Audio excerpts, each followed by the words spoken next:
hurmatli ishtirokchilar, bugungi bizni tadbirimiz jonliroq bo'lishi uchun o'zingizlarning fikringlarni bildiringlar. Nima munosabat bildirasizlar? Bu qanaqangi bir yaxshi jihatlari bo'ldi, qanaqangi bir esda qolarli jihatlari bo'ldi? Nimaga yana alohida to'xtalish kerak? Mana shuncha kelishuv bo'ldi. 100 milliard dollardan ortiq bo'lgan kelishuv bo'ldi. Endi buning uchun bizning oldimizda turgan vazifalar.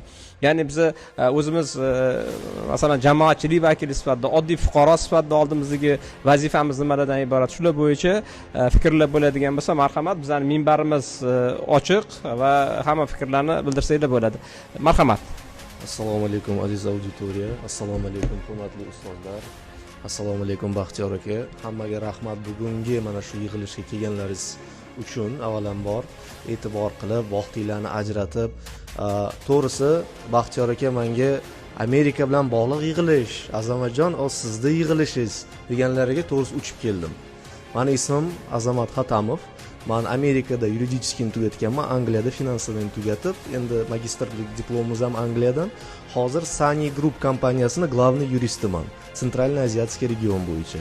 O'zbekiston hakamlik sudlari assotsiatsiyasi xalqaro aloqalar bo'limi boshlig'iman. Ya'ni bizning qo'limizda ham судебный правовой reforma o'tdi.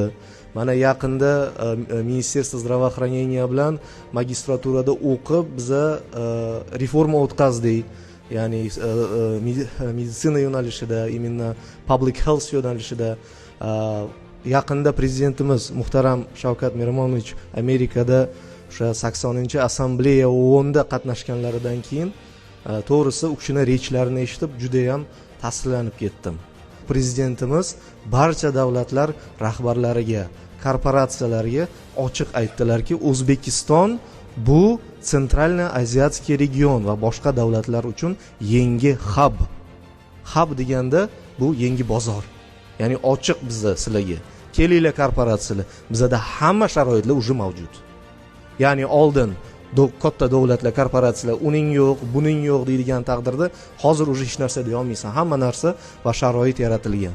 Kelinglar, biza ochiq. Biza shu bozorga va har bir yo'nalishda bizda уже specialistlarimiz bor.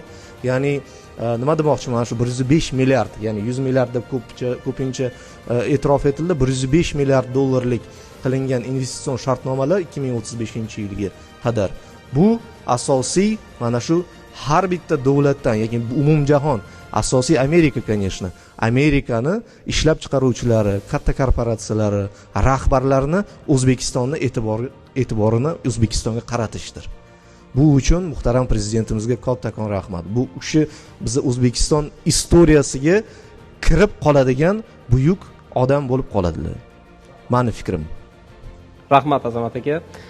Endi taklif qilganligimiz haqiqatan Amerikada o'qib kelganliklari uchun bu yo'nalishda o'zlarining fikr munosabatlarini bildirishni iltimos qilgan edik. Rahmat, fikrlaringiz, munosabati shu. Haqiqatan Markaziy Osiyoni hub sifatida e'tirof qilganlari va bu chaqiriqqa yetganlari bu uzoq muddatli strategik ahamiyatga ega bo'lgan bir tashabbus bo'ldi.